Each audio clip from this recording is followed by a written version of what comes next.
All right. Hello, everybody, and welcome to the Good in the Head podcast. Today, I have a very special guest, Wendi Jensen. Today, we're going to go over some tools of empowerment for those who are seeking ideas, possibilities for sort of a limitless expansion of self. In that many of us are socialized as young children by well-meaning, very loving, kind parents. Hopefully, I know I was. And along the way, things change, and maybe we're brought up in a certain religion or with a certain way of thinking and believing, a certain mindset. And what happens, when you want to expand out of that, and your tribe is no longer supportive of you? And so I would like to call her a specialist in this particular subject. I was at a conference with my mother at one time where I heard her speak. And so I'm super excited to have her on the podcast today. Wendi, welcome. Thank you. I'm excited to be here. I do work with people who are going through specifically religious transition and out of religions that are high demand and religions that are difficult to transition out of because it was woven into every aspect of your life, and all your deepest, closest relationships are still in that religion, and in the religion is woven into the theology that, if you leave, you're lost. If you leave, you're disconnecting from your family in the next life. Theories like that really weigh heavy on the mind and don't allow the psyche to expand, because that's some of our most precious relationships get threatened at that point. So it's, to me, when it happened to me, I wanted to be an advocate and an activist for people who are going through that really hard transition. Which I love. That takes so much courage, in my opinion, to put yourself out there on that type of a platform and then offer your truth and your story and all the tools that you've acquired and learned along the way for those who may be getting their transition or just don't know how to navigate it as usefully as they could in order to enjoy a more fulfilling and beautiful lifestyle. So I'm super excited to dive in. I really wanted to start with your personal story, which I really don't know much about at all. Anything that you're willing to share from birth on up that will empower others? Sure. I started out in an awesome family. I'm one of 6 children, the second oldest.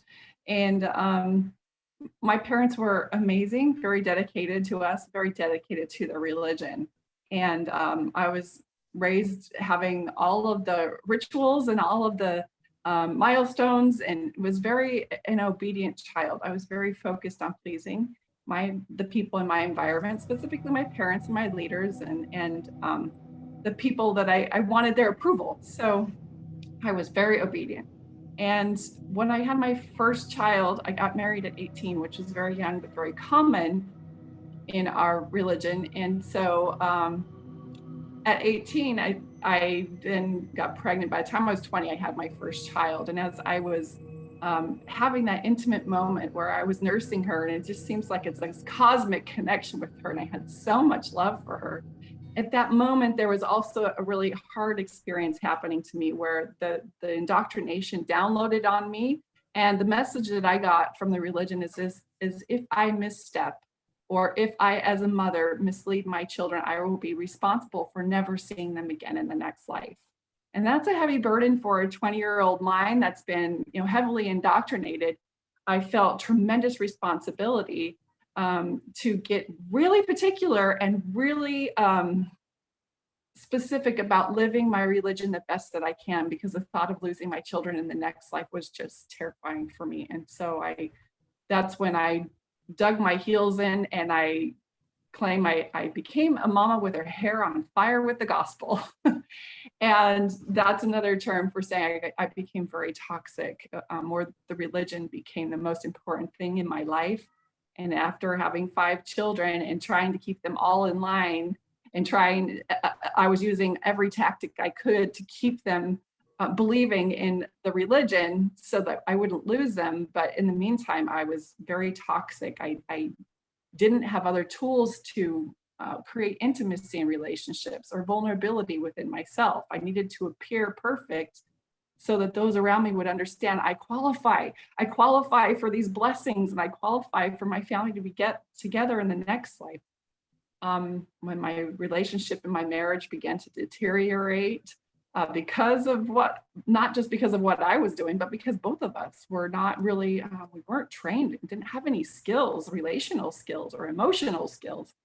That's when I started seeking out different ways of healing.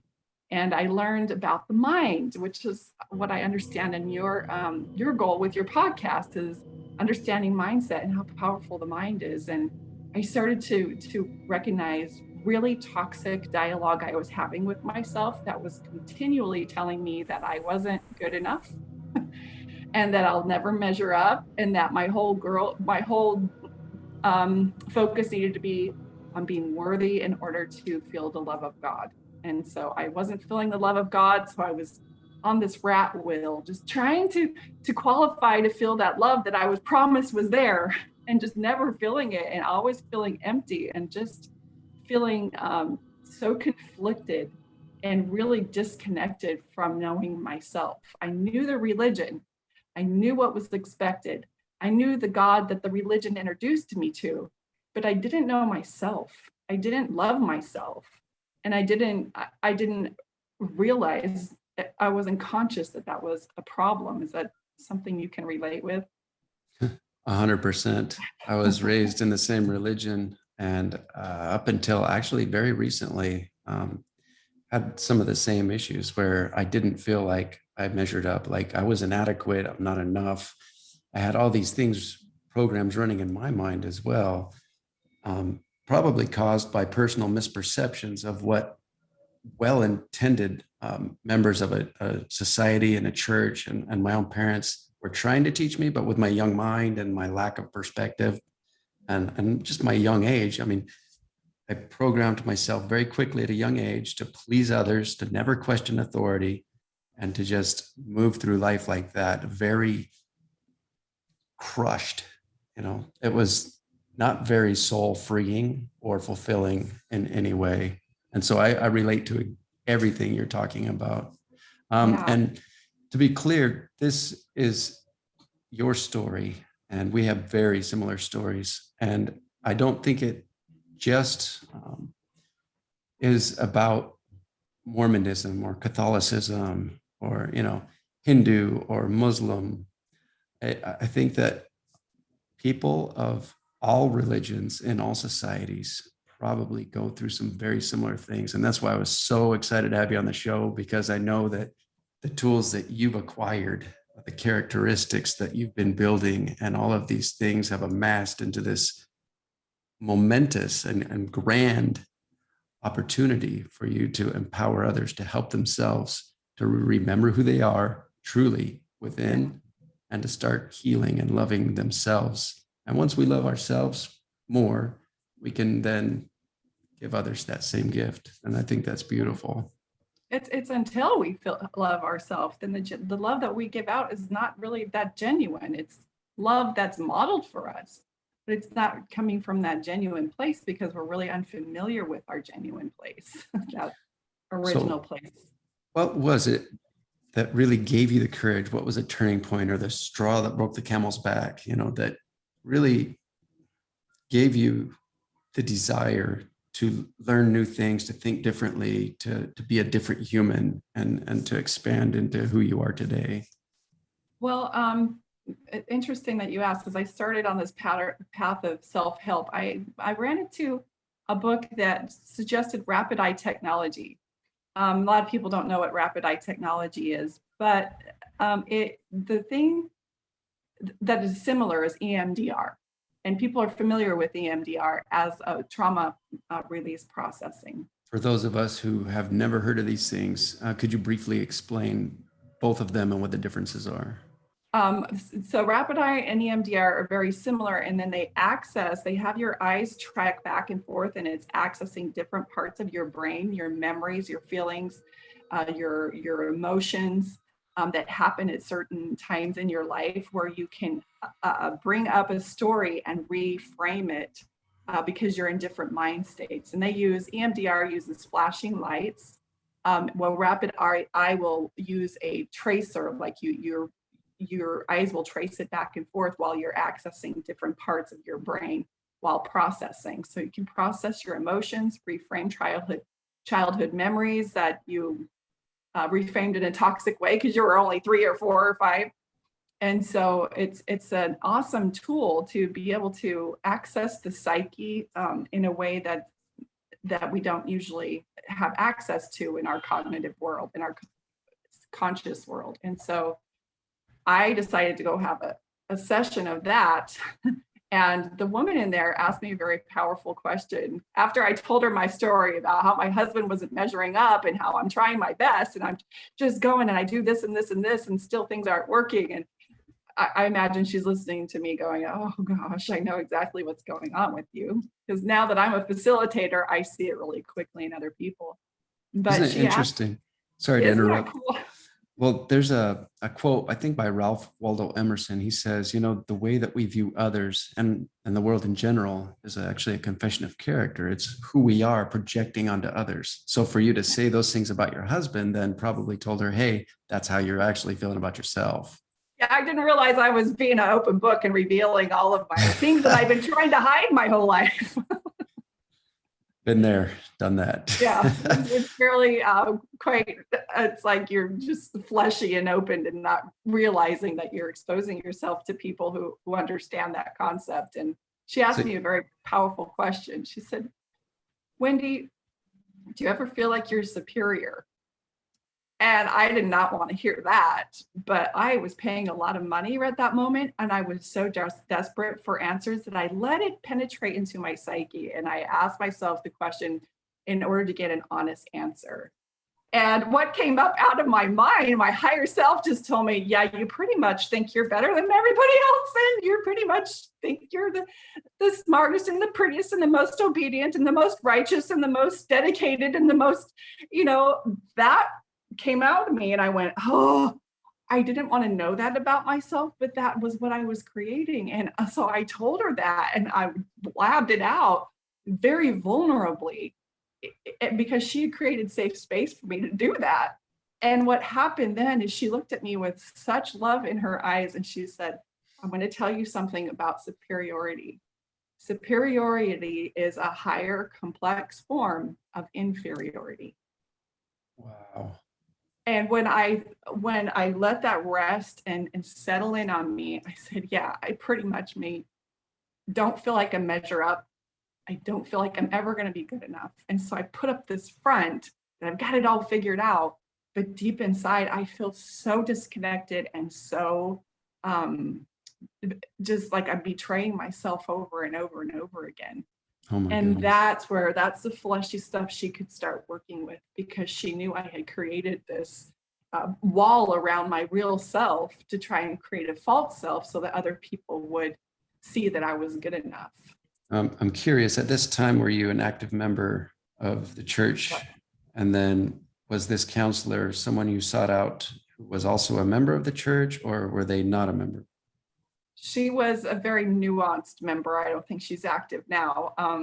At the time, she was making it kind of work within the confines of the religion, which I did for many years after this. But at that moment, I said to myself, I want to be what she is for me right now. That's who I want to be for others. I want to learn how to hold that sacred space so that they can let the most vulnerable, most tender feelings out so we could work with them and help fortify them and help them feel that love. I love that. And so that's when I decided I was going into the healing arts. I was going to be a rapid eye technician. I was going to be a coach and I was dedicated to that. And even though I'm a mother of 5 little children at the time, I said, this is my life path. So she provided for you in that safe space a higher vision of yourself. Yes. For you to then expand into. Yes. How did you do that? She saw me beyond all my filters and all my layers of conditions. She saw me. And that was the first time that I saw myself. still emotional about it. Yeah, me too. I'm getting emotional just hearing about it because it's so similar to my own personal story. And I'll admit, I mean, until 2014, I mean, there was a 15-year period where I was literally suicidal every day because I felt that worthless. And that shouldn't be something anybody goes through. And the entire uh, reason for this podcast is to bring guests like you on who have done the hard work and gone inside and then can empower others to then help themselves to do the same. Because once we know better, we can do better, you know? Yes, I So totally agree with that. with 5 kids, how did you do that? Well, I started being somebody different in my marriage relationship, and my husband saw it. And he realized, and it wasn't me trying to change him, it was a different program. It was me trying to understand and connect with myself. And he saw the change and he was like, what do we need to do to get you certified, to get you going through these courses so that you can continue on this path? So he was very supportive then. Yes. He was happy with what he was seeing, the results that Yeah. were coming about. What were you doing to create those results in the beginning that he saw such a huge difference in you? Well, first I let him off the hook.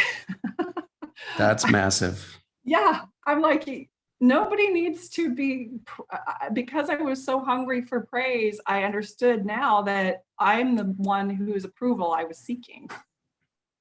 And so I turned everything inward and started to work with the matrix of my inside that had been so foreign to me. I didn't know there was this whole galaxy of me going on the inside. I was just so focused on my external world.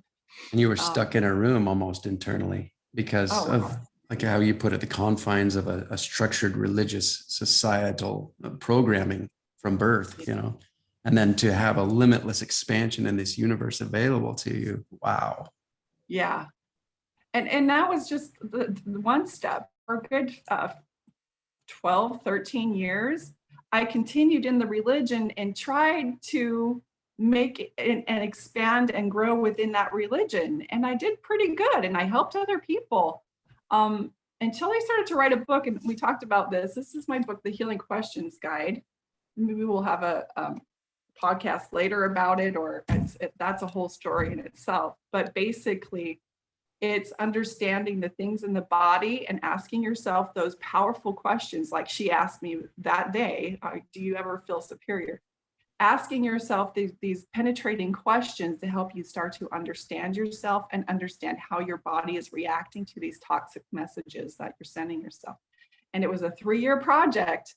And what I understood in the project is I realized that most of the toxicity and the struggle and the disease that we create in our body is related to the messages that we're sending are so incongruent with who we really are, that I realized most of them come from a contempt of the self. And so I asked myself another penetrating question: where is the origin that I learned to have contempt against myself? And that's when I started to realize it was my religious upbringing. What were some of the teachings that were so disempowering that sort of enabled you to continue down that path of self-contempt and self-loathing? This is going to be hard for some people to hear. That's okay. But the idea that I had done something so foul and so treacherous that it required the violent death of one of the best of us, namely Jesus Christ, in order to pay a redemptive price for my soul to return back to my Creator. That in my mind, trying to understand that in my mind tells me I am something so just despicable to my Creator that it required a human sacrifice to reconcile that. That is not a healthy message. Also, that message that I'm just need to be worthy, and when I'm worthy, I'll feel the Spirit. Well, now I understand that feeling that connection, that divine connection with what I understand as spirit now, that's a skill. Mm-hmm. It's not a qualification.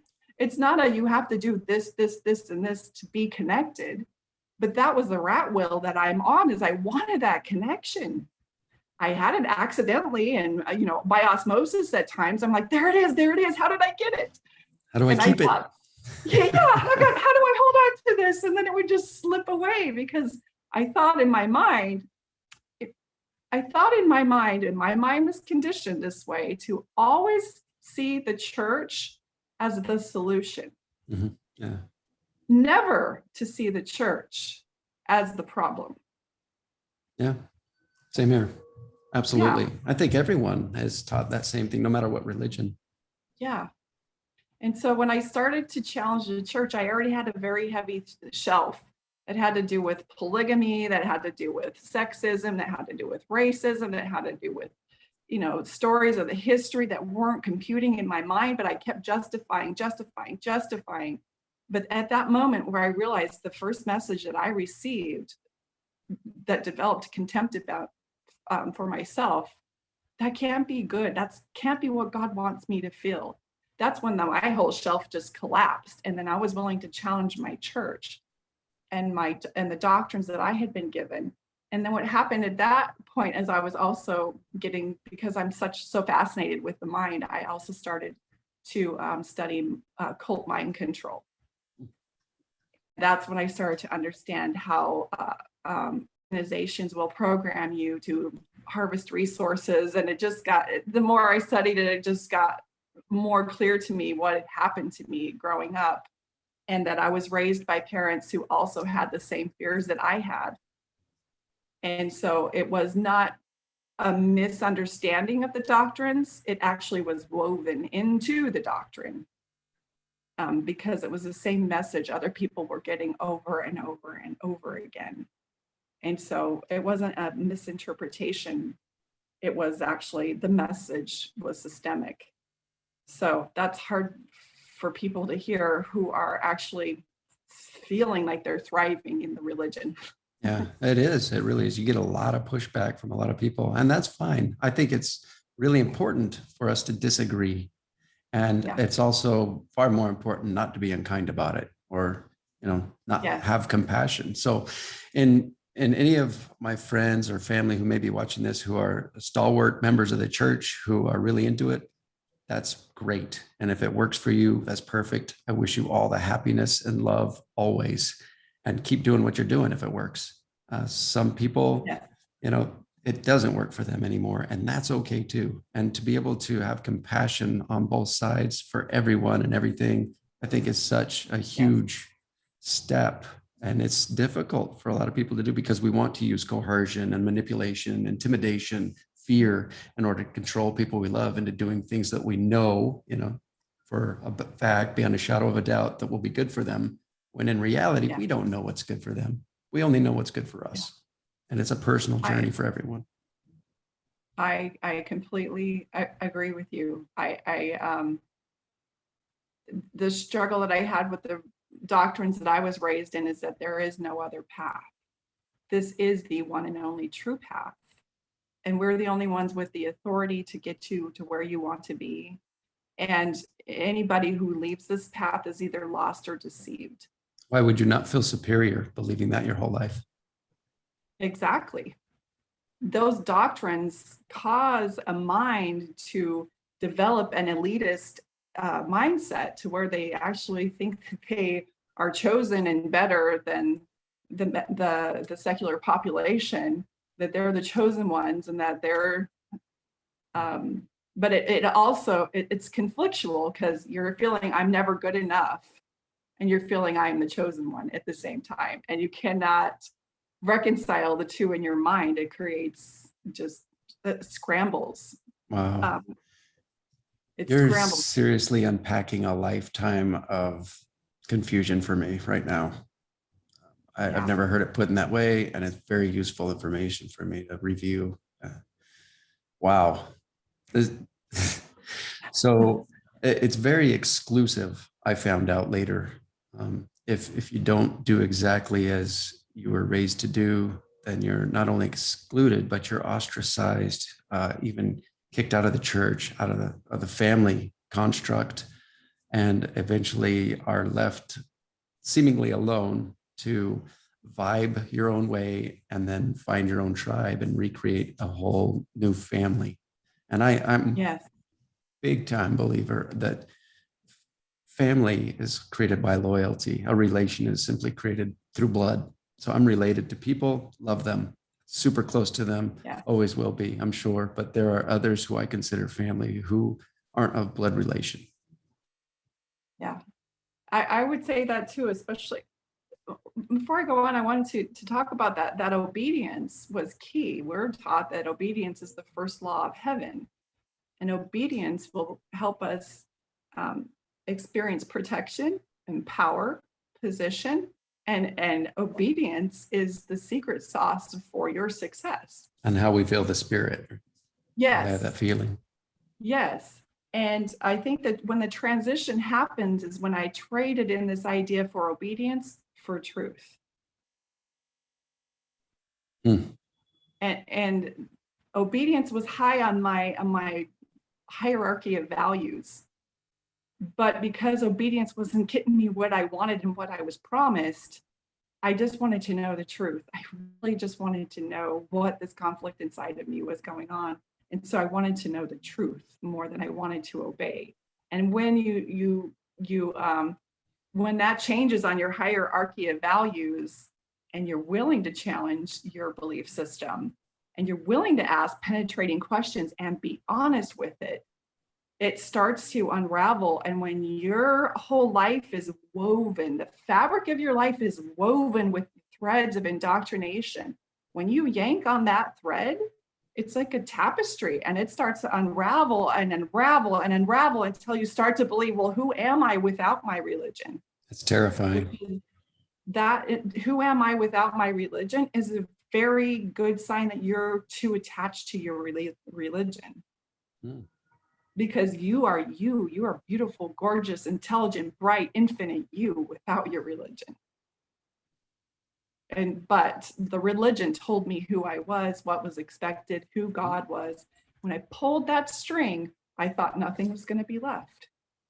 And only the real truth about who I was left. And it was a very little tiny tapestry, but it was gorgeous and beautiful, authentic, real, and true.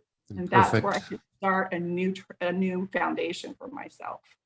And when was that on a timeline from? So that was, for me, it was 2015.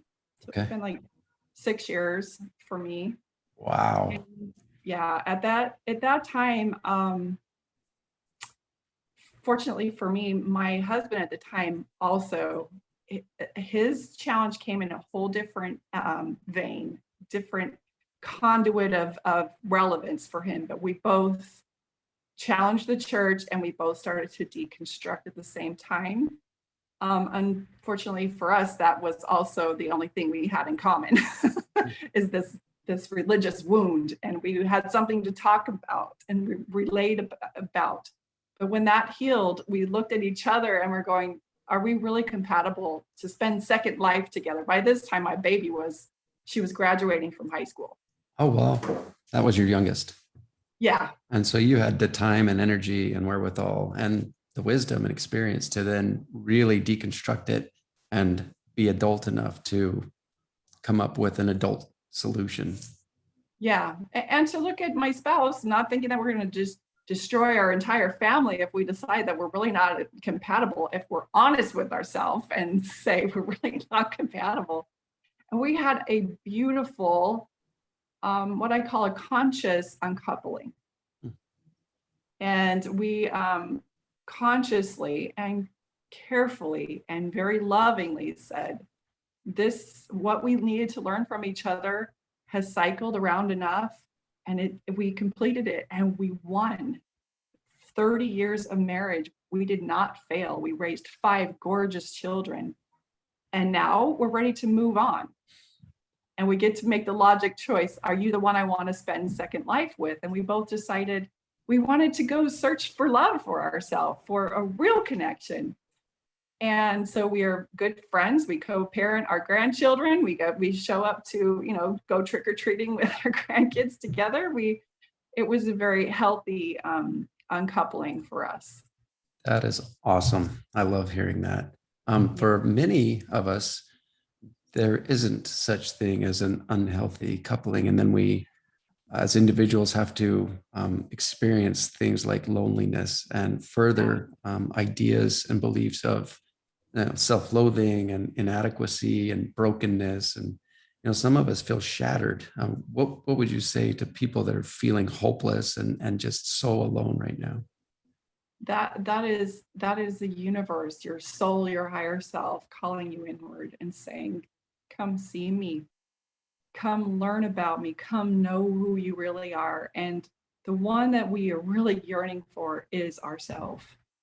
And when we become familiar with ourself and we are able to see our uglies, our warts, our idiosyncrasies, our failures, our messiness, and our gorgeousness and our vitality and our brilliance and our intelligence and our potential. And we're able to hold all that and fall deeply in love with it and hold ourselves in high regard, even though we see the deficit, we see where, we need improvement, but we love ourselves and we can improve from a place of love rather than a place of shame, obligation, fear, and shame, obligation, fear, and guilt. Those tools are right now at a collective level. We're trying to eradicate those tools as being motivators for good behavior.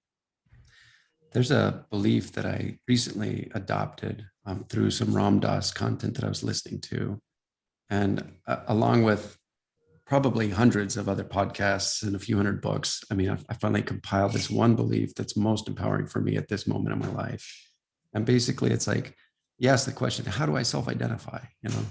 And to be able to know what you are versus who you identify as, well, in this human body, are two completely different things. To know that, to connect with you or any other living thing, my dog, my wife, our kids, whatever, that connection is literally just a reconnection of the true self. I'm just connecting with another version of me. I love that. But to know that go ahead. Those moments are they come by and you feel that, like, you're like, I am just love. And now being able to hold that space, it becomes a challenge. That's why I do meditation every day, as I come to that place of I am just love. Everyone is just love. These are just layers and filters that we are seeing through. And I'm not going to let them be the authority of how I feel about myself or other people. And it's a practice. When did you start meditating? And how was it at first for you? What made you finally start meditating?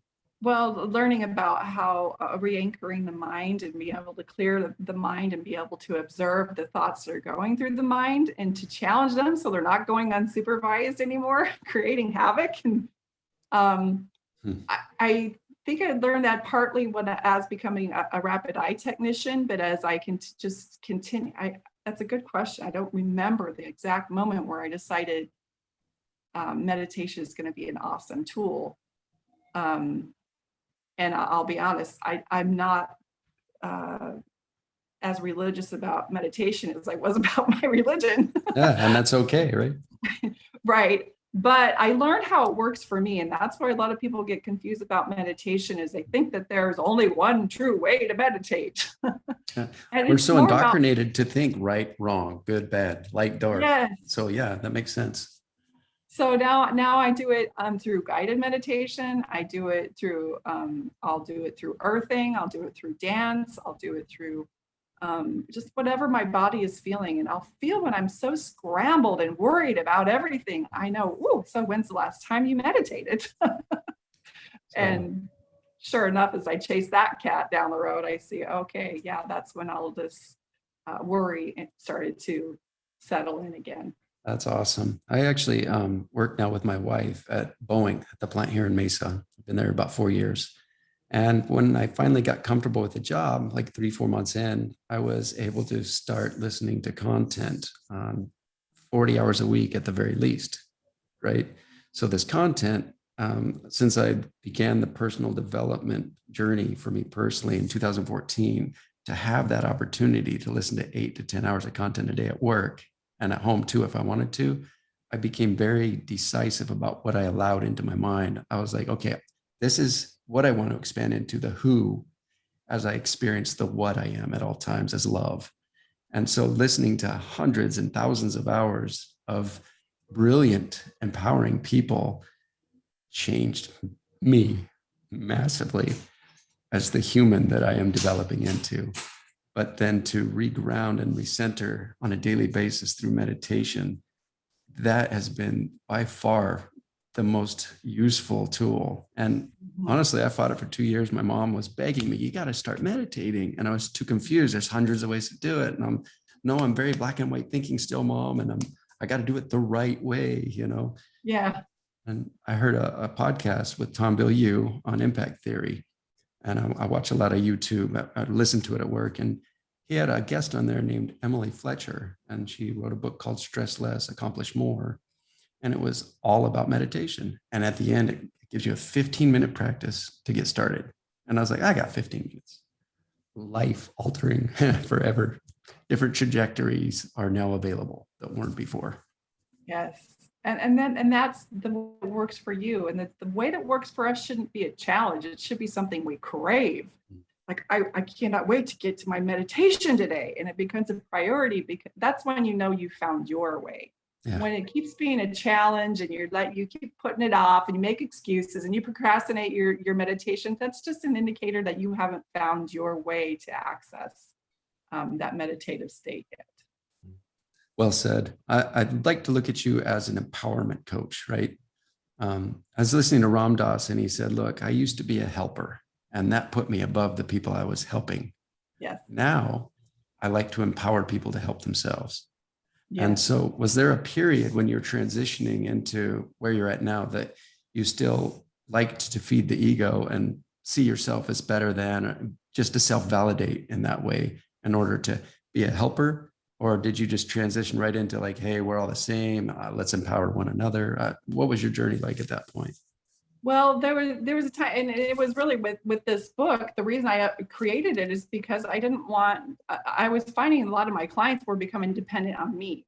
And I wanted to give them resources for them to gain the tools to process their own stuff.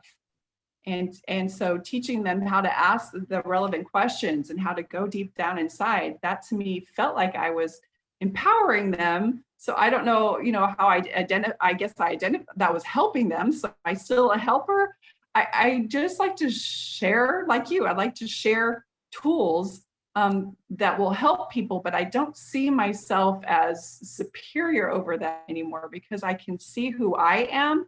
Now I can see who they are. And all it is that maybe they're lacking skills. And if I have gained those skills, and I want them to have those skills, I don't need them to think, oh, Wendi Jensen is so amazing and she's the guru, and I'm going to ask her this question because surely her wisdom will be better than mine. I'll be honest, there was a point in my life I'm like, that feels awesome. Yeah, me too. But that if I see somebody kind of putting me on that pedestal, I remind them, you go inward. The answers are inward. They're not, whatever's coming from me, I'm hoping it's only leading you inward, because that's where the pool of wisdom is. And yes, I agree. That's guidance for you. Wow. That's a good question. And in doing that, do I want to help people? Yeah, I still identify as a helper, but I want to help them see their own power. I don't see myself as, there's so many people that I look to for help about things that I don't understand yet, because they've navigated that space that I haven't yet. And so I do look to them. I don't make them my authority. Nice. I was listening to a scientist. He's a physicist. His name's Greg Braden. And he said there's this idea circulating now that consciousness informs itself through its creations, right? Mm-hmm. So when I heard that, I was like, well, pause. What was that? I had to write it down and think about it for half hour, an hour. And I was like, okay, so I'm a creator. I'm constantly creating everything from my mind. So if I can up-level and upgrade anything in their perspectives, beliefs, perceptions of anything, then will that then manifest in this physical realm, in this construct that I'm living in as a human? And sure enough, experimenting with different beliefs and perspectives absolutely resulted in a upgraded lifestyle, and so much more fulfilling and amazing in every way. But the fact that that pool of wisdom you're talking about, our true identity within, we're all creators. So that must mean, according to this statement, that we're all consciousness as well, that we are all either seeds of God or God. And that may seem sacrilegious to a lot of people, but to self-identify as God, as the creator, simply in different physical forms, is a useful perspective that I played with. And it allowed me to love myself more and therefore love others more. And why believe something that wasn't working when I can have something in my mind and heart and soul that fills me up and provides an overflow for everyone, you know?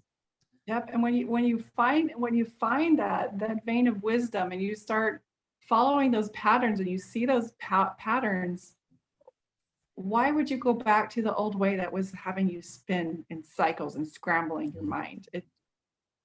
When you are able to carve that piece and do it over, it's like a science project, do it over and over again and have the same results, why would you go back to a way that was just so inadequate and wasn't working for you? If anything, it was disconnecting me more than ever it was connecting me. So now you've found yourself and you continue to expand and grow and progress personally, and through doing, you fill yourself up constantly and you're always providing this overflow. I've seen it. You're an empowerment agent, really and truly, because you've suffered and you don't want others to suffer. Now you say, hey, instead of suffering, look at this, try this out, you know, and people that are ready, they're seeking you out. And so I really hope that what we're talking about today reaches the people that are looking for a little bit of help, you know, like, hey, how can I live a better life? What can I do? What can I think?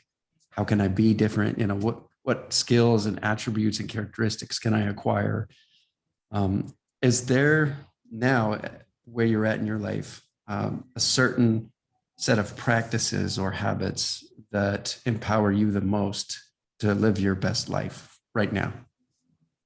Well, I know we've been talking for a while. I didn't know if we wanted to bring in the Dragonfly story, but that is, at the end of that, I do have like 5 things that really help us in moving forward. Perfect. I love this story. I can't wait. Well, the reason that I came up with it is when you're coming out of high demand religion, the last thing you want is another religion. And so, you know, I started to talk about the chakras because that's learning as an energy practitioner. I know all about the chakras, but when you say chakras to a person who's been deeply programmed, that sounds like another religion. It sounds like another system. I don't want to go into that. But you can't argue with nature. Nature has not offended us all. And nature tends to make sense. And one day I was out in nature seeing dragonflies, and dragonflies kept showing up in my life. And I was reading the book by Richard Rudd. It's the Gene Keys. I don't know if you're familiar with that. Oh, I love Gene Keys. Is a whole new world of understanding how the human spirit grows and we evolve and consciousness expands. And so I was reading in there, and he likened our development to the emergence of a dragonfly. And I was like, I never even studied the emergence of a dragonfly. I learned about the butterfly, I learned about the frog, I learned about things like this, but never the story of the dragonfly. And so what I learned is that the dragonfly, the mother dragonfly, was the damselfly. She will drop hundreds and hundreds of eggs at that short window of time of her life. And she will drop them into close to the water or right into the water. And those eggs will be there for a couple of days and they hatch. And it's a little brown, ugly little water beetle. It's called a dragon nymph. We probably see them all the time, not realizing that that is a dragonfly. And that dragon nymph is an aquatic creature, and it swims around and it learns how to capture plankton and larvae and tiny fish, and it feeds off of these things, and it molts about 5 to 14 times in that nymph phase. And so it's used to molting over and over and over again until that one time when it's time for it to emerge into its greatness. And during this time, many of those little bugs get eaten. Very few of them actually become dragonflies. And so, but at this moment, it feels like it's molting, but it's bigger, it's more epic. An interesting thing. At that time, it'll give itself permission to go into the oxygen and start breathing air, which, you know, as an aquatic animal, that's got to be a forbidden law. So I imagine the dragonfly law is don't go above the surface of the water, for if you do, you will surely die. Those who go above the surface of the water never return. And I've felt a lot about my religion, is that there's nothing outside of this. You must learn to figure out how to live within this world. There's nothing outside of this but danger and deceit, and you will be lost. Mm-hmm. But at the moment, my soul was hungry. And so I climbed a little reed as a dragonfly in a parallel sense. And I started to breathe oxygen. And I went, wait a minute, I want more. I want more. And the same with a dragonfly, when they're at that stage, they'll live in the margins, and at night and in solitude, they will practice breathing oxygen and then go back to the water, breathing oxygen and go back to the water. And they do this in solitude and in the dark because they will be their prey. They will get eaten if they're seen. And that felt a lot like me too, is that I was asking myself questions, and I was all by myself, as I didn't want to tell my spouse, I didn't want to tell my parents, because I didn't want them to know that I was starting to deconstruct. Because I didn't want them to lose their testimony. I wasn't sure where I was going, and to have doubts is really not a favorable thing in such a tight-knit religion. And so I did it all kind of in the dark by myself, trying to learn and study things that were kind of forbidden to me, so that I could learn to discern for myself between truth and error.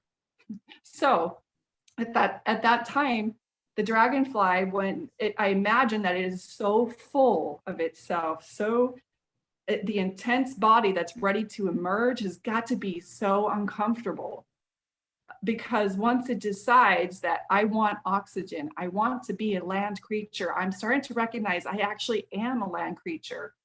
It still doesn't know at this time that it's also an aerial creature, but it just knows it wants oxygen. And once it has that taste of oxygen, the process of its emergence cannot be stopped. Innately, intuitively is going to start pumping the water out and breathing the oxygen in, because it has inborn in it, that's intuitive to who it is, and a built-in hydraulic system. This is how nature operates.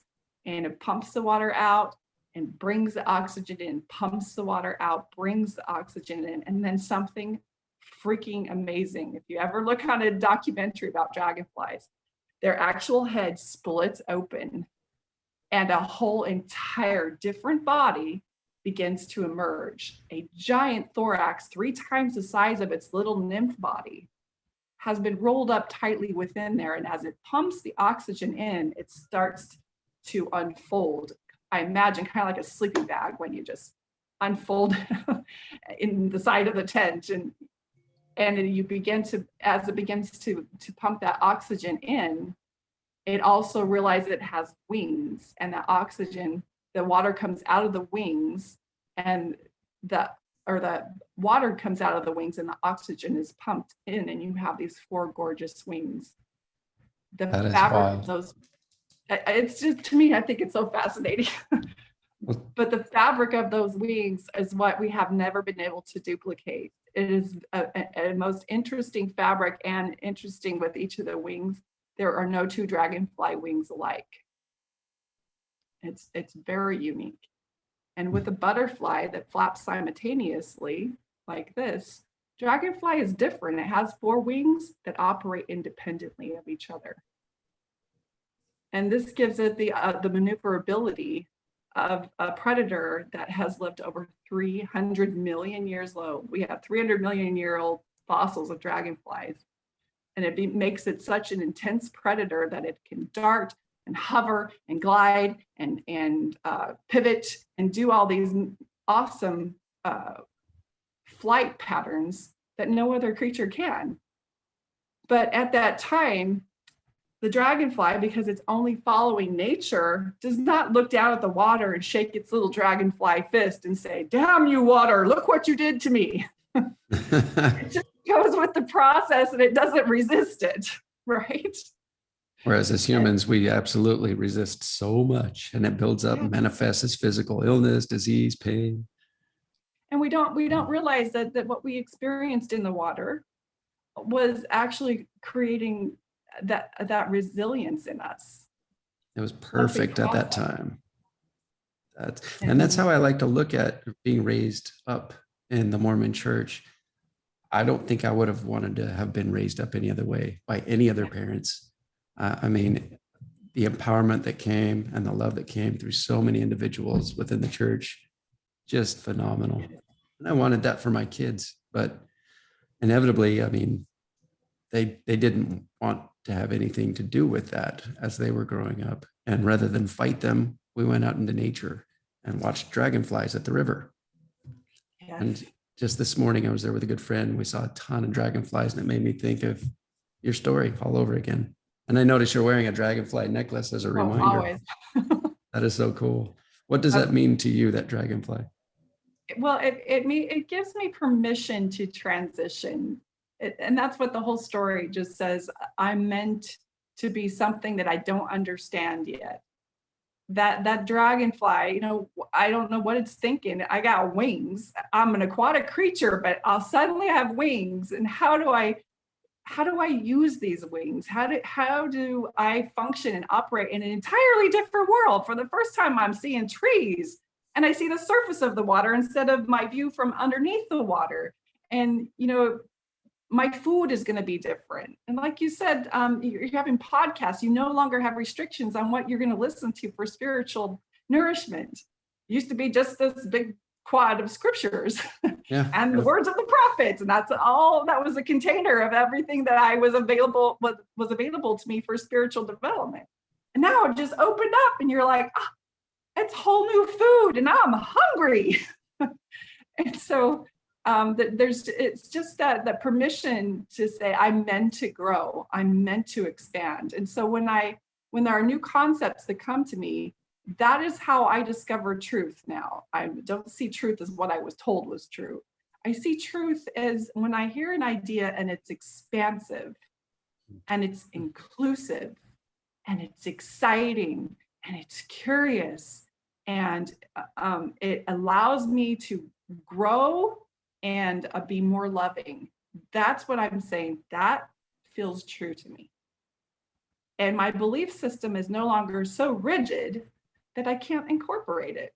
If that's a higher way of thinking than what I was normally thinking, then I'm just going to trade it out without shame, without guilt, without losing family members, without losing my position in my society or in my community.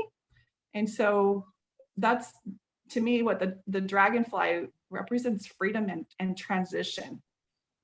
So constant and limitless expansion, self-acceptance, self-love, self-appreciation has all come through this journey. Yes. That's beautiful. So many people out there that I know personally could really benefit from this information that you're sharing. I'm excited about the book. Didn't even know about it before this podcast. Totally getting it. I can't wait to get started on it. It looks like a heck of a project, but I'm sure it's filled with questions that will make me think in an expansive way. And just like you, I'm hungry. I'm on a journey, and I absolutely love being able to connect with others through that teaching of Greg Braden's, that consciousness informs itself through its creations. We were meant to inform ourselves and one another because we are all consciousness, and to grow and expand and to teach ourselves of more effective, useful ways of being. So that's exciting. There was one belief. I know that we've probably both got so many beliefs that we were programmed with. I don't even know where this one came from, honestly. But and as a part of the teachings of the church, if you have a mate of the opposite sex and you follow the rules and you do all the things, then when you die, you're recoupled again in an internal way. And that idea was always so beautiful to me. However, in the way I perceived it, I thought, the best I can ever do is 50% of a whole. I'm unwhole without being a couple. And so for years after my first divorce, I was raising three boys and I dated a lot. I got married a couple more times. I went through women at an embarrassing rate. And I'm not any longer stifled by guilt or shame, but rather very gratitude. I express gratitude daily within my mind for those experiences, because what it taught me was 100% is what we're meant to be as individuals in this human body. And to couple up with someone else that's also at 100%, who's done the work, then it becomes multiplication. It's not just an addition of 200%, it's 10,000%. And you just keep expanding and growing and going. And I love that new belief. I didn't get that from a Mormon. I got it from Grant Cardone's wife. I don't know if you know him, but phenomenal. I don't, but I learned that through Pima Kodran. I learned through, there's so many people out there that now I give myself permission to teach me. But I ultimately, I am my own teacher. And so when I hear something and it doesn't resonate with me, that's fine. I just toss it out. Yeah. My soul knows when something is delicious. It just knows. You feel it. It vibrates at a certain level and brings you up to its level rather than dragging you down in fear and guilt and compromise. And your intuition, I believe, is the identity that we have within all of us, that pool of wisdom you're talking about. And if we listen to it, we get quiet on a regular basis, like through meditation or dance, we can hear those things pulling us in and drawing us in, inviting us to expand. Yeah. In fact, after I tell the story of the dragonfly, I like to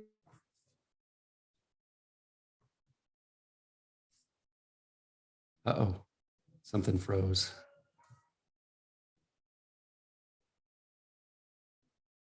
relate. And one thing about, is that good now? Yep.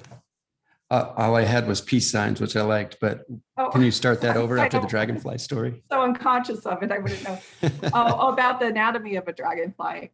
And that is when the eyes, when they're under the water and they're a little nymph under the water, their eyes only need to see so far in order to get food.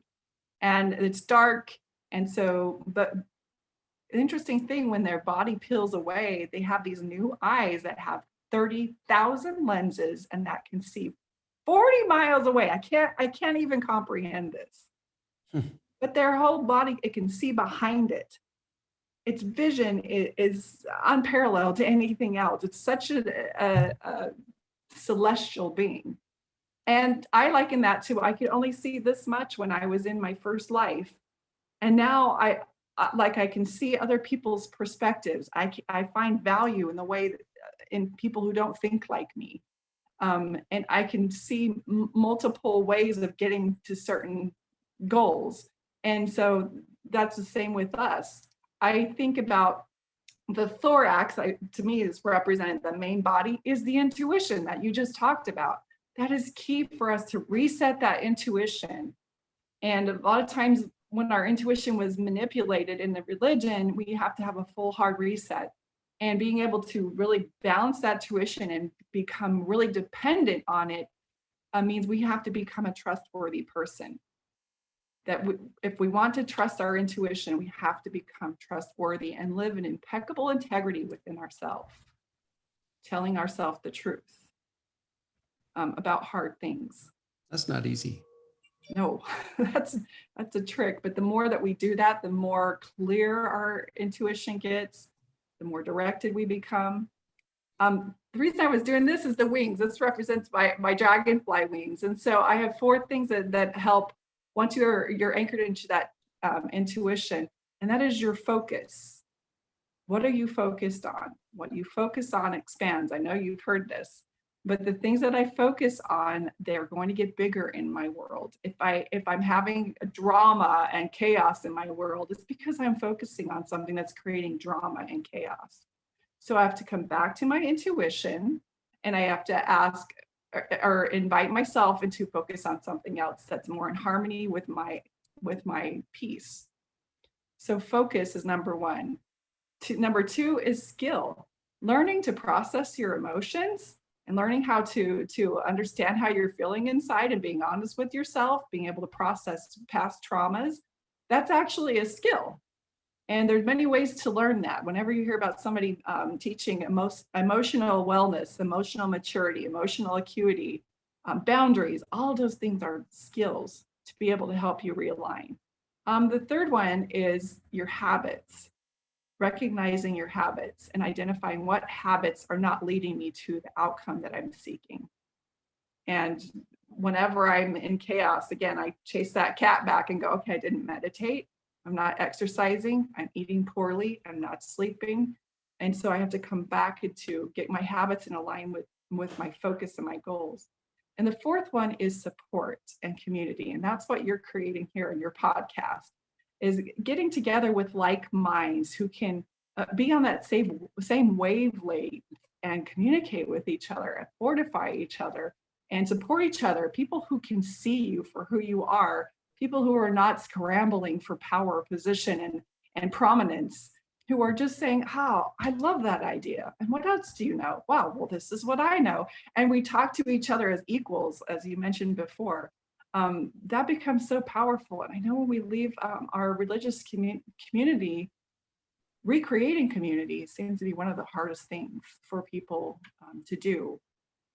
But one of the things to remember is to remember that your community is going to be smaller, because what was created in the religion is kind of a false community, because you realize really quickly just how shallow that relationship was when you no longer believe in the same thing.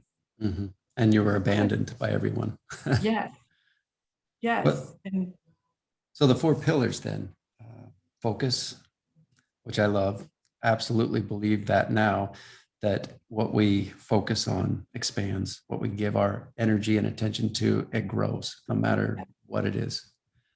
And that all is very difficult, at least it was for me at the beginning of this project of personal development, because that means that it's all on me. I can't blame anyone anymore. I can't criticize anybody else. It's all on me. And then after focus, you said skills. And I love Maria Forleo says, everything is figure outable. And any skill that we begin at, I mean, it's going to be difficult at first. A lot of us feel like giving up, but if we just keep at it and start the day off with the idea, like, begin again, I know that this is going to yield good results later. Any skill that we come up with that, like you're saying, listen to your intuition. And if it pulls you into something bigger, then go with that skill and keep doing what you're doing, right? Yeah. Let that intuition lead. Yes. So we've got focus, skills, habits. I created a piece of the website. It's called the Good in the Head Habit Hacking Challenge. Oh, I love it. You go in and you try everything, experiment with everything. Stop, to be able to question everything and not be suckered in or pushed down by authoritative means that are meant to keep you down and not question anything. To expand out of that is like growing the wings and being able to see another 20 or 40 miles away, and everything expands at that point. To question everything and be attached to no thing, that is limitless expansion opportunity. And then the last one you said was support, having a community. Your vibe attracts your tribe, right? Yes. So who do you enjoy vibing with? What kind of a community are you creating, and who do you focus on supporting right now? Just, for people that are seeking someone. Right now, well, I have my Facebook group is the Empowered Former LDS. And so that's specific to people who have experienced LDS teachings. And our goal and focus is to move forward. And it is a challenge to keep the whole community focused forward when they've been so wounded.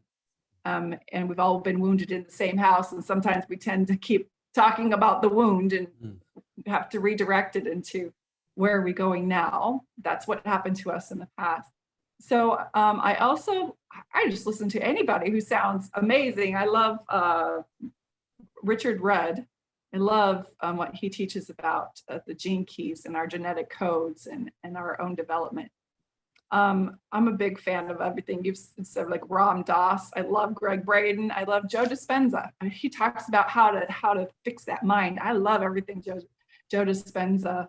What about Bruce Lipton? Have you encountered any of his stuff? Absolutely. Yeah, that's why I wrote this book, is because I understood it. Oh, it's our beliefs are actually informing our cells, and our cells get sick. And I'm so absolutely all those Candace Pert. They're just so much wisdom out there. I love watching Gaia TV. Right now, I'm exploring plant medicine, specifically mushrooms. Really? I had an ayahuasca experience. Have you done just the one ayahuasca experience? Yeah, well, it was back to back, but yeah, it was only one time.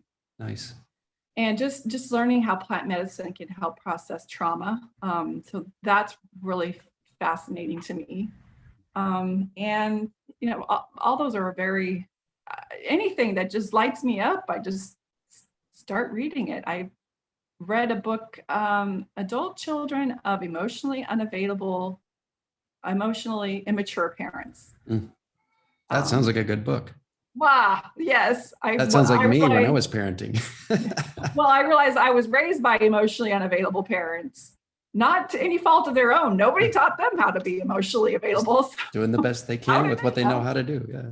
Yeah. And then having to admit that I was an emotionally unavailable parent, and understanding how to heal that in myself and how to help my adult children now to kind of cope with those things. I also love Martha Beck's book recently that I read, The Way of Integrity, has been amazing. And that's that living in integrity, and that so that you can access your intuition. I think that is an important piece.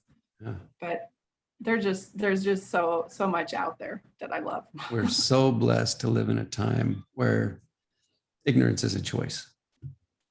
We really are. Yeah, we have access to so much. So as far as people seeking anything at all, this book that you've written, the things that you now teach and coach people through, the work that you do, who would most benefit from all that you do? Besides everyone, you know. Well, I think everyone would. Everyone would help, but the people that won't benefit from it is people who don't understand the connection between your thoughts, your beliefs, your feelings, and your emotions are actually creating your external experience. People who don't understand that even your body is manifesting the toxicity that you are having a dialogue with inside. When you clean up that dialogue, your body heals. It's like an energy realignment of some kind, truly. Yeah, when I stop believing this way about myself, and it could be anything from the world is all against me. And it's something you picked up as you were coming through the birth canal saying, this is all too hard and I want to escape. That's trauma right there. But until we investigate our mind and our thoughts, then we don't realize that, you know, we've been feeding ourselves that message for so long. So anybody who is exploring the power of the mind and who understands how the laws of creation are operating is going to find value in the book. And anyone who understands the power of asking a question. The reason the book is it's 500 pages, mostly of just questions. And that is awesome. So basically, when you ask yourself the question, you're bypassing your ego mind. It's cool because that's what's cool about a question. Your ego doesn't know what to do with that. When you ask a question, it's like you come through the back door and you interrupt the neural pathways that you've established that are not useful for you. You interrupt those patterns and you open up a dialogue between you and your higher self using a question you'd never thought to ask because you didn't know that it was connected to what's going on in your body. So basically, you'll look up any kind of symptom in your body, like bone problems, this finger, that finger, fourth toe, diabetes, diarrhea, whatever's going on in the body. And it will have a Wow. series of questions for you to be able to troubleshoot it, because basically we're just a giant bioelectromagnetic circuit board. And when we're That, not feeling good, it's because we've got some circuitry that needs to be realigned. that's interesting because I just recently, about 3 weeks ago, came across a Dr. John Sarno, and he passed away a few years back, but he was a medical doctor for over 5 decades and eventually ended up specializing in pain. And he did it in a naturopathic way. And he would have people in his office that had these MRIs and CAT scans and X-rays showing that, yes, they've got ruptured discs, they've got herniated discs, they've got broken vertebrae, they got pinched nerves, and they're complaining of all this pain. And he would walk them through how do you think it's possible that something traumatic and painful you experienced that continued in a sort of suffering that you created yourself by reliving that habitually, thinking about it all the time, then you're traumatizing, yeah. manifested physically in a painful way. And they're like, some of the people will be like, no, I don't believe that. He goes, well, come to my class, and if I can change your mind, great. If not, then I'm not the doctor for you. But inevitably, almost everybody that went to his classes twice a week would start learning a little more about the realignment of the chakras and the energy flow of the actual body, the meridians, that they've known about for centuries. Yeah. And Just not us in the Western world. We're like, meridian, what? Yeah. Chakra, what? I guess there's been a study now with over 1,200 MRIs of people that didn't have any pain, and their MRIs were identical to these people suffering in pain. They had ruptured and herniated discs. They had broken vertebrae, Wow. no pain whatsoever, because they literally, on the inside, they were healed already. They loved themselves and they loved their life experience. And to be able to incorporate habits and learn new skills and create a character that builds credibility through consistency through these things, I believe that anybody can escape the suffering that they're in because of those painful, traumatic experiences that happened when we were children. I really believe that that's possible. I absolutely believe that too. I do. Is there anything else that you would like to cover? I would like to share this, what I call from trauma to resilience, and it's specific to my experience in my religion and my transition out. And this is what I speak on stages for ex-Jehovah Witnesses too, and ex-LDS who are in transition, because that is us dealing with complex betrayal trauma. And it's What's that about called? deprogramming, complex betrayal trauma. Oh, wow. And so when it's basically, you have a house, and I do it a parallel as if you have a house and your roof breaks, you got a little trauma there, got to get a roofer, got to fix it. Oh, the AC's out, got to get the AC tech in here and fix the AC. Well, complex betrayal trauma is when you come home and your house has been annihilated and all there is the ground is gone. And that's what we experience when we're starting to deconstruct from our religion, is that everything that we used to know is gone. And we don't know how to rebuild. And many of us sit there and we sob and cry and rage at the gods. And we're so upset, we don't know where to go from there. And so being able to process that, turning that trauma into resilience, I wrote this. It wasn't until I discovered I was being deceived by the source that I was conditioned to trust most, that I learned to trust the voice within. It wasn't until I lost my superficial community of church friends that I began seeking real, lasting, authentic relationships. It wasn't until I lost the identity that had been given to me through indoctrination that I discovered who I really am. It wasn't until I lost relevance in my family and with my friends and my parents for leaving that I stopped trying to please them all and stopped betraying myself. It wasn't until I lost membership in the church that claims to be the one and only true church that I found deeper association with God and all humanity. Evidently, I needed to be told what to think and what to believe in order to appreciate the privilege and the freedom of thinking for myself. The trick is to transform your pain and suffering into resilience and power. I understand that grief is unbearable at times. I realize the earth feels like it's crumbling beneath you. I know it is lonely. I know it is scary. And sometimes you doubt that you're making the right choice. But after the life quake and digging through the rubble to find yourself, you can rebirth yourself into a better version of you, an even better version because of your challenges. Better than who you would have been had you never had them. So no one can convince me that I am a victim of the church, because now all I see is that I have been gifted. And for that, I'm honestly, genuinely, abundantly grateful. So now you have this house and you look at this opportunity to build a house, and that is building you. And instead of saying everything is gone, our mind has to shift into focusing onto what do I want? What do I want? I now have the opportunity to build the custom home of my dreams. What do I want?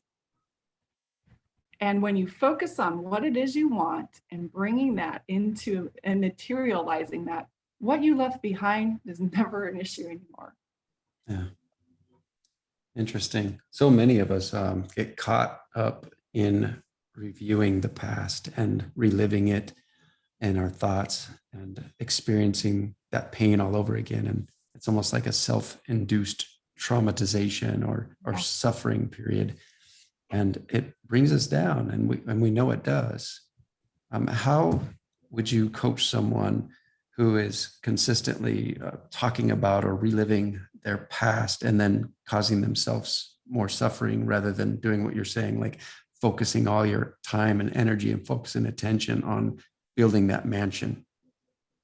Well, depending on the complexity and the depth of the trauma, they might need to see a facilitator to help navigate throughout that. That's why I'm really interested in plant medicine, because sometimes plant medicine teaches us things that we can't even learn with a facilitator and an expert. That medicine has the power to teach us. And so once you've unlocked that trauma, then it's again, it's your focus, your habits, your skills, and your support. And those things are going to help you.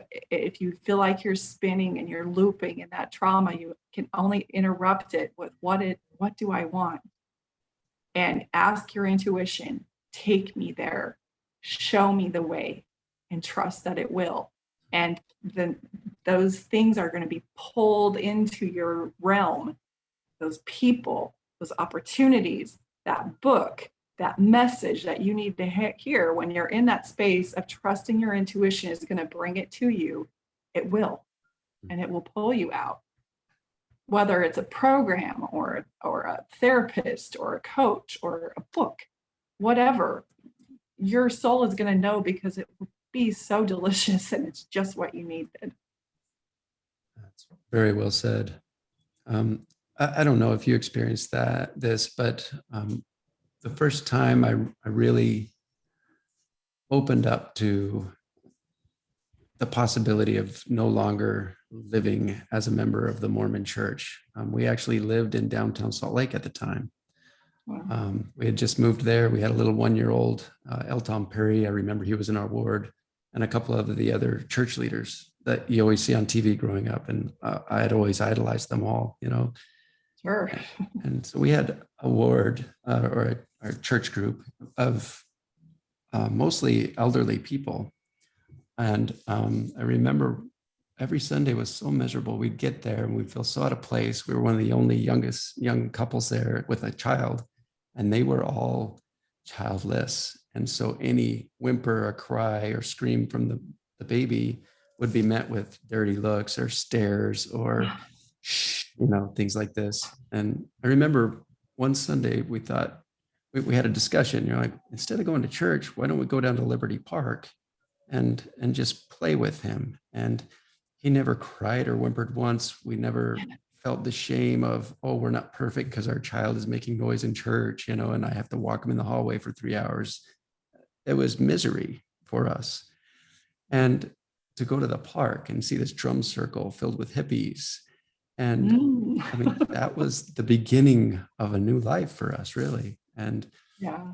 that was the point where we opened our minds up to the possibility that, hey, maybe there's some things in the church's past, just like there are in all churches. I mean, we're all humans, we all make mistakes. So there are things that have been done that were not in alignment with who we believe ourselves to be, and like, oh my gosh, I can't believe that actually happened. And pretty soon it got to the point where we went to the park every Sunday instead of the church, and that became our new religion, regrounding with the earth and enjoying company with one another. And it became this fabulous tradition. But then, and this is where I have questions, just like a pendulum will swing from one extreme to the other. I really believe that when we've been indoctrinated and encultured into a society where extremism is sort of a thing, we still have that mindset of extremism. And so it went from one extreme lifestyle to the other. And man, we allowed things into our lives that we learned a lot from that weren't in accordance to the teachings of any church. We partied, we had fun, and we left behind all of those habits and ways of being that we had been raised with. And it was devastating. And it destroyed who we were even more. And it destroyed our relationship. And I'm sure it spilled over, and our kids probably felt that, So for people transitioning out of an extreme culture or extreme way of being, or a religion of high demand, like you put it, I love that so much. What are some suggestions to, instead of, swinging to the other extreme and going all crazy, and maybe that's okay and needed for some people, and it's perfectly fine, no judgment. But what is a more efficient way to navigate all of that pendulum swinging, in your opinion? Good question. I've been teaching all this time that there's not one true way. There's not one true church. There's not one true way to meditate. But I really stick to this. There is only one true way. There's only one true way to make your transition. And that is your way. So I'm okay, even though I did all those nasty things. Yeah, it's somewhat in our mind, we think it was wrong, or we think it was bad, or we think if we would have done it differently, that we would have had a different outcome. And all those things could actually be true. Of course, if you did it a different way, there would have been a different outcome. But there was something you needed to learn by being in this darker place and being in this ultra rigid place in order to find your balance. And so that pendulum, yeah, it could swing into a destructive place, but any alcoholic will tell you that, yes, there was destruction that happened in alcoholism, but who I became as I got out of alcoholism, I couldn't have been that person without experiencing that dark place. And so it's this idea that there's good and there's this bad place to be, when all of it is just lessons and learning. And some of them are harder than others. Some people are more extreme than others. But I will give some insight on what I think might help. And that is, if you are acting out of resentment, bitterness, and anger. I was. And you're saying, fuck you, I'll show you. You told me I couldn't do this. I can if I want. If that's why you're doing it, you're going to have some unsavory results. And a lot of learning lessons. Yeah. But if you're doing it because you want to explore, you want to understand, you want to learn something, and you're doing it out of curiosity, not out of bitterness, resentment, or anger, then you're going to have a lot less your results are going to be a lot better, and your lesson's not going to be as difficult. I so agree with that. After going through what I've been through, everything that you've said today resonates with me at such a deep level. It really does, especially that last part. Well, now you can observe it and go, yeah, I was acting out of anger, resentment. I was, you've confounded me my whole life. I'm going to show you I can be as free as I want to be. And then you're going, okay, wait a minute. That didn't really honor my integrity. That was my truth at that time. I didn't honor my integrity. I had a lot of fun, did a lot of stupid shit. And you learned a lot. I don't regret any of it now. I went through a lot of years of guilt and shame, self-loathing, deep, dark depression, suicidal ideation for 15 years. I mean, I was pretty rough on myself. And I think that, life is like a bow and we're the arrow. And the further we get drawn back, the further we can go. And I'm good with that. So if you're going through some dark times, you're not feeling okay about yourself, you haven't yet learned some practices that are useful and effective for a self-recreation process that's empowering and expansive, just know that you're not alone and that you've got this and you're going to figure it out. And there are so many people out there willing to help you just by telling their story and little tidbits that we can pick up from everyone all around us. I really appreciate this time with you today, Wendi. I love what you're doing. I know that you've found your purpose in life, and I really doubt that what you're doing now will never end, and you're empowering so many people. So thank you from all of us. I feel that the feeling is mutual. I love what you're doing, and it's going to impact many lives, and I think it's important work. How can people reach you? Do you have social media, website? How can people buy your book? I know I'm going to do it today as soon as I find out how to. I'm excited about it. My book is called The Healing Questions Guide. My name is Wendi Jensen, WENDI-JENSEN. And I also have a book called A Peculiar Transition, Healing the Trauma of Mormon Faith Crisis. And that's where you're going to go through the 7 chakras and deprogram and reprogram your inner system. I have the Empowered Former LDS group on Facebook. We would love to have you join that if that resonates with you. You can go to my website at wendijensen.com. And I am in the process of writing the Dragonfly book. So hopefully we'll have that written so that you can have access to that. I also do private coaching and online courses and retreats, workshops, any opportunity that I have to help people, to empower people. Have you got any online courses or recordings, any YouTube videos that people can access? Yes, I do have a YouTube channel. It's Wendi, WENDI, and just the J. That is my YouTube channel. I have a rebirthing course, and that is kind of my book going through the chakras, only it's a full course.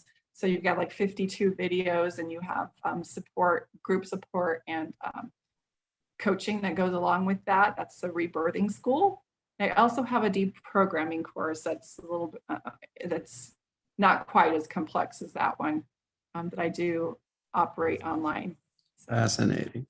So you have a plethora of tools. There's like an overabundance of things that people can access. That is awesome. And I really wish that when I was going through my rough stuff and redefining my self-image and learning more about what I actually was, while I was working on upgrading the who I identify as in this body, I really wish that I had come across some of this information a lot sooner. It would have been super helpful. I really believe that. So to anybody out there who's going through a faith crisis, check out Wendi and all of her work. It's massive. And I'm learning so much just by having this conversation. I really appreciate it. Thank you so much for everybody who listens to and supports the Good in the Head podcast. And thank you to our wonderful guest today, Wendi. Thank you. I really hope that anyone that is looking to answer some difficult questions in order to expand into what they actually are and really learn how to love and accept and appreciate themselves rather than trying to step on the throats of others and in the process of trying to look better than or more important than others, just in order to feed that insatiable ego. I really hope that you will realize that that's what you're doing and remember what you truly are and that we are all one. And again, just by connecting with you or any other living thing, I feel like I'm just connecting at a deeper level with another version of myself. So thank you so much. Thank you. We're all walking each other home. I love that. I love that quote. I love Ram Dass. Is there anything else that you want to say before we close out? I think that's good. Again, I thank you for what you're doing, and it was been an awesome conversation. All right. Next podcast we do together, we're going to be reviewing your book. Is that okay? It'll be fun. Yes. Yeah. And we can look up what's going on with you and reveal it to the rest of the world. It'll be great. Oh yeah, that sounds awesome. I don't have a problem revealing. Maybe we'll get somebody else and we'll let them be the victim. Yeah, I believe that through vulnerability, openness, and honesty, and being overly so, that we can truly reveal and just like you're talking about that dragonfly, we're cracked wide open. It's an ugly process. It's not pretty to watch. And I feel like right now I'm cracked wide open. And I think it was Rumi that said it's the cracks that lets the light in. It lets the light in, absolutely. But it's also the cracks that lets the light out, and we are all light. And I just love that. Yeah. Thank you so much, and enjoy the rest of your day, everyone. You too. Take care. Stop recording right now, and then if you don't mind staying on for just a moment. Oh, no problem. Thank you, Wendy. Okay, so what I'll do with this video that we just recorded is upload it to YouTube. And I'm still trying to figure out my podcast machine. I have a friend that does podcasting, and one of these days I'll bug him and get like on all the platforms, you know what I mean? But for now, it'll just be on YouTube. But with that, I like to have like a little thumbnail photo of you, and then a description, all the different ways people can reach you. Sure. And when you've got a minute, if you don't mind shooting that over to me. Okay, yeah, I'll do that right now. Cool. And then I'll just upload it after I've got it. Okay. And you know my mom, Alice. Yes. Or Allie. Yes. Did you guys meet through Thrive conference or? Well, I met her. I met so many people that day that I couldn't remember until Marcy Olson got us together, and we had a little visit together. I'm like, oh yeah, I remember you. And so we did have a chat. We were planning on doing some things, and then our lives have got really busy. So hopefully we'll come back together. We'll actually follow through with what we were planning. Well, what's meant to be unfolds naturally. I believe that. So I really appreciate your time, man. Thank you so much. Oh, thank you. This has been awesome. Thanks, Pete. Anything I can ever do for you, just let me know, okay? Well, likewise. Enjoy the rest of your weekend. Happy 4th and all that. You too. Take care. You too. Thank you.